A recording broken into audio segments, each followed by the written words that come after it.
Have you ever woken up feeling completely lost? You look around and see that everything around you is falling apart. Your bank account, your dreams. Everything seems to be in pieces. But you know what?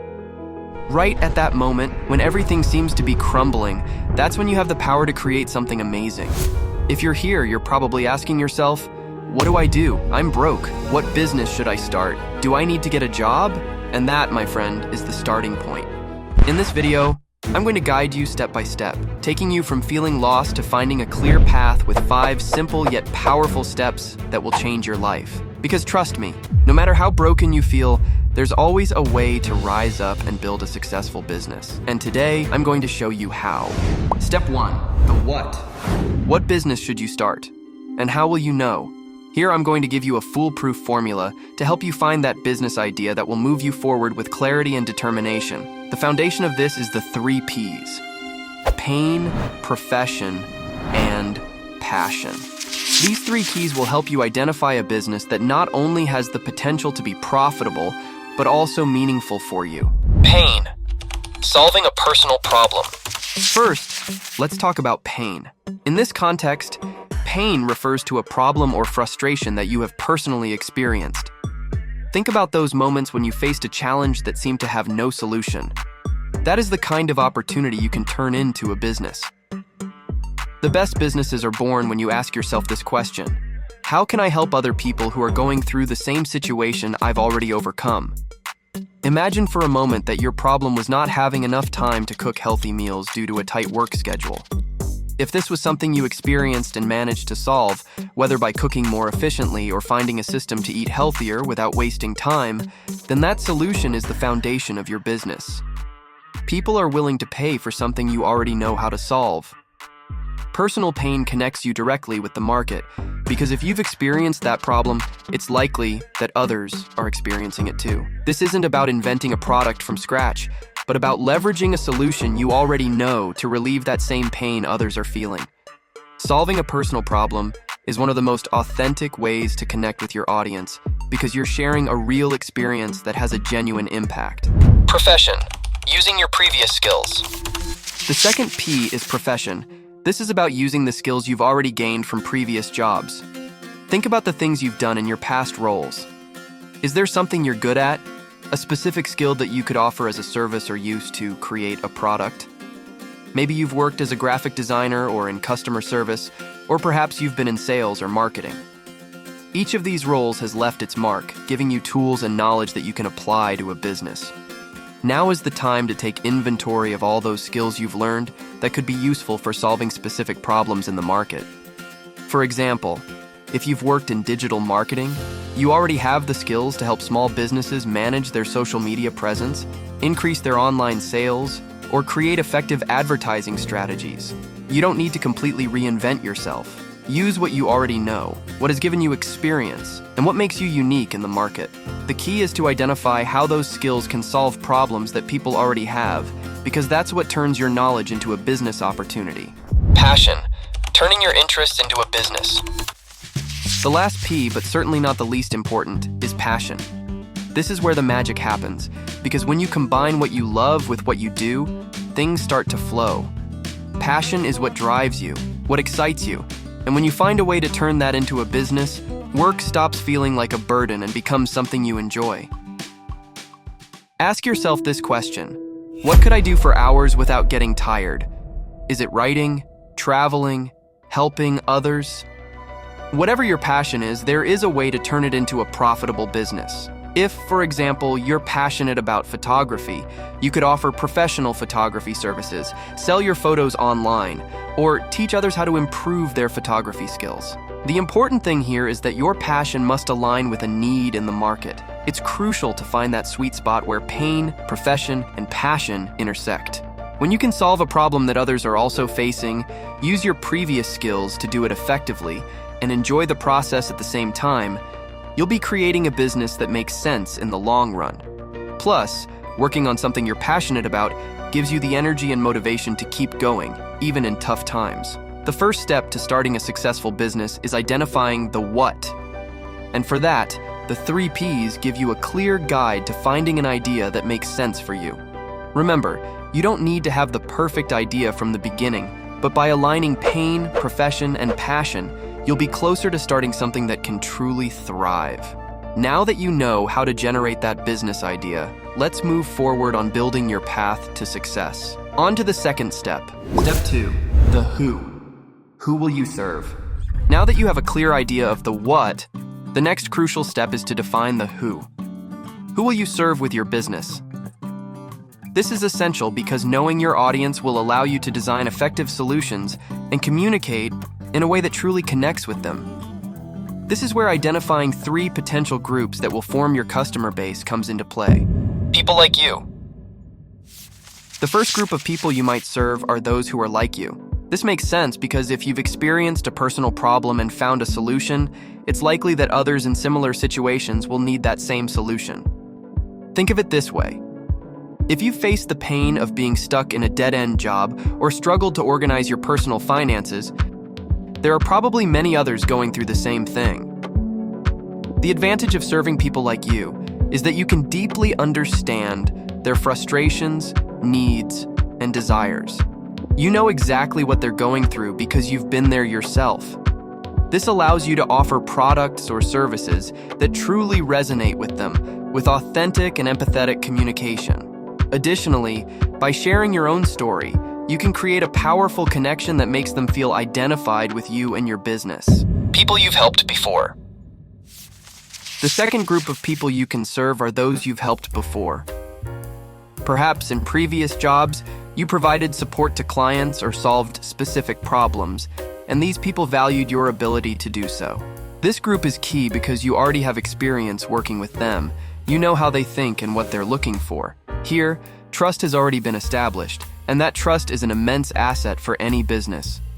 Suppose you've worked as a sales consultant or in customer service. You've helped hundreds of people make purchasing decisions, solve product issues, and get what they need. That's a competitive advantage because you already know how to provide them with value. This group could become your first customers or even ambassadors for your brand, recommending your services to others. People with unmet needs. Finally, we have people with unmet needs. This is the largest and perhaps most lucrative group, as it consists of individuals with unresolved problems or needs that no one has properly addressed. The key here is to identify what gaps exist in the market. Ask yourself, what are people looking for that they can't find? For example, maybe in your community, small businesses struggle to find personalized and affordable digital marketing services. Or perhaps people are searching for more effective ways to organize their time or improve their physical health but can't find a solution that meets their needs.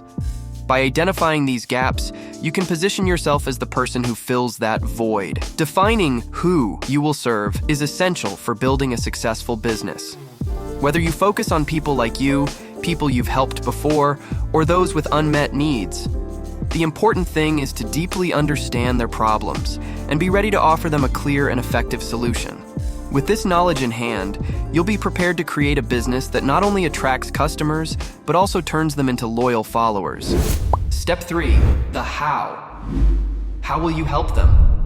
Now that you know what business you're going to start and who you're going to serve, it's time to define the how. This step is crucial because it's where you truly demonstrate the value of what you offer.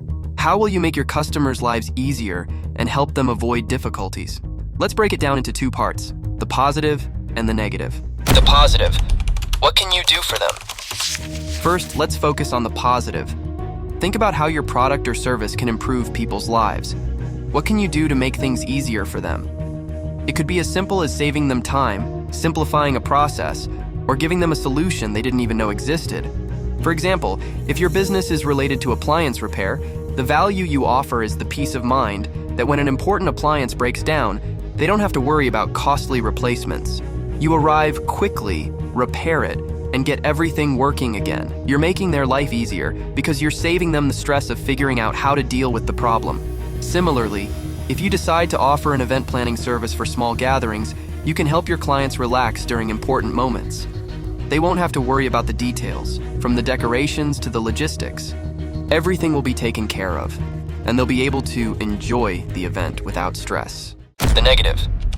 What difficulties will you help them avoid? The second part of the how is just as important. Here is where you explain what problems and sacrifices your customers won't have to experience. This can make the difference between them choosing your business or continuing to deal with their frustrations. Going back to the appliance repair example, without your service, your customers might have to go days or even weeks without a working refrigerator, leading to spoiled food and a lot of inconvenience. By offering a fast repair, you're saving them from all those hassles. In the case of event planning, without your help, your clients would have to face the stress of coordinating vendors, dealing with last-minute problems, and maybe even managing situations they aren't familiar with. With your service, you save them from these sacrifices, allowing them to enjoy the event without worrying about what might go wrong. The how is the key to getting your customers to choose you. Whether by making their lives easier or helping them avoid problems, when your product or service provides clear solutions, they'll see the value of your business. Now that you know how you can help them, you're one step closer to building a business that truly makes a difference. Step 4. How to find the right niche. One of the most common mistakes when starting a business is trying to do too much, attempting to serve everyone. But the key to success lies in focusing on a specific niche. It's much more effective to target a specific group of people, understand their needs, and offer them exactly what they're looking for. This is where creating a customer avatar comes into play. Be specific with your customer avatar. To find the right niche, you first need to clearly define who your ideal customer is. This avatar is simply a detailed profile of the person you're going to target. The more specific you are, the easier it will be to offer them a product or service that brings them great value. Here are some key aspects to define your avatar. Age. Is your product aimed at young people between 18 and 25, or at individuals over 40 looking for a different kind of solution? Profession. Is your ideal customer a busy professional, someone working from home, or someone looking for a business opportunity to increase their income? Interests and lifestyle. What do they like to do in their free time? What problems are they trying to solve? Are they concerned about saving time or money? These details are crucial to offering them a solution that fits perfectly into their lives. Find a niche with less competition. A key benefit of being specific is that you can offer a product with less competition. Instead of entering a saturated market, like selling generic clothing or fast food, you can specialize in something very particular.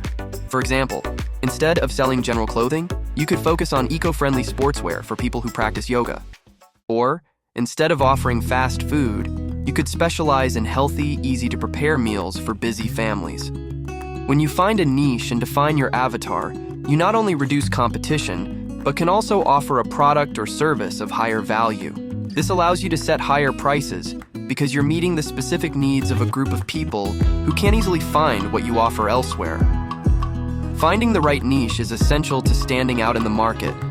Defining your customer avatar and being very specific will allow you to offer products with more value and less competition, which increases your chances of success. Now that you have a clear picture of who your ideal customer is, let's move on to the final step to complete your business plan. Step 5. The message and the first clients you've made it this far, and now you know what business to start, who you're going to serve, how you'll help them, and you found your ideal niche. Now comes the crucial moment, getting your first clients. You don't need a big marketing strategy or to spend money on ads at the beginning. With a simple and effective strategy of direct communication, you can get your first 5 clients, who will also help you expand your business through recommendations. The strategy for the first 5 clients. To get your first clients, the best option is to be direct and personal. Here's a simple formula you can use to approach potential clients in a genuine and effective way. Give a compliment. Start with a sincere, positive comment. This will help break the ice and build trust. For example, if you're starting a small event planning business, you could reach out to someone you know or someone on social media by saying, "I saw how you organized that family party last month, and I was really impressed with how well everything turned out." Present your offer. Then, without beating around the bush, present what you're offering in a clear way. The key here is that your offer should align with the problem you know they have. For example, I'm launching an event planning service for small gatherings, specifically designed for people like you who don't have much time to handle all the details, but want the event to be perfect without any complications. Ask a simple question. Once you've caught their attention, Ask a direct but non-pushy question. Do you know anyone who might need help organizing an event soon? It could be a birthday party, a family gathering, or something similar. This is a powerful approach because you're not directly asking them to buy something, but you're opening the door to recommendations. By asking this, you also give them the chance to think of themselves or others who could benefit from your service. Why this strategy works. This approach is effective because it doesn't feel like an aggressive sales pitch. By giving a compliment and then asking if they know anyone who could benefit from your product or service, you give them the opportunity to consider your offer without feeling pressured. For example, the person might respond, "Actually, I'm planning my son's birthday and could really use some help." Or they might recommend you to a friend who needs the same service. This type of conversation not only opens the door to getting clients, but also allows you to use your personal and professional network to start growing your business without major investments. The power of recommendations is huge, and it can be the quickest way to get those first 5 clients. Getting your first 5 clients might seem like a challenge, but with this direct communication strategy, you'll be on your way to building real relationships that will help you establish your business. Remember, it's all about connecting with people genuinely, offering them something they truly need, and letting the power of recommendations do the rest. And there you have it, entrepreneurs. You now have a solid plan to start your business, even if you didn't know where to begin or found yourself in a tough situation. Now it's time to put it into action. Don't stop. Follow these steps and start taking action. Your success is closer than you think.